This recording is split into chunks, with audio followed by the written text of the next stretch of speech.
We all remember how Henry Ford revolutionized car manufacturing with the introduction of the assembly line. Back when he first brought that in, it took about 12 hours to assemble a car, which was amazing. But it took about 100 hours to paint and dry the car. That's actually why he shifted to offering only black cars. It used asphalt as an ingredient. He could only use dark colors, but it only took 50 hours to dry.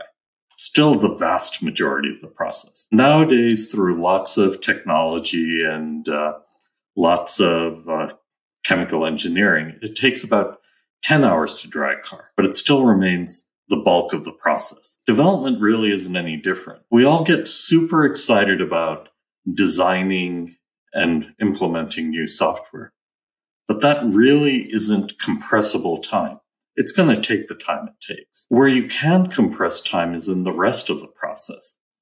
The reason we moved to QA automation was to reduce the time spent manually testing, and we went from delivering software once a quarter to once a week or maybe twice a week. The reason we moved to automated configuration management and deployment was to deliver code faster. We were running services. And, maybe you're deploying software 50 times a day. I believe nowadays the bottleneck is in production operations.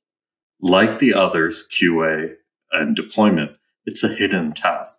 We don't spend time thinking about it, but we always have a pretty large portion of our team burning cycles in on-call shifts. Now, it's important work.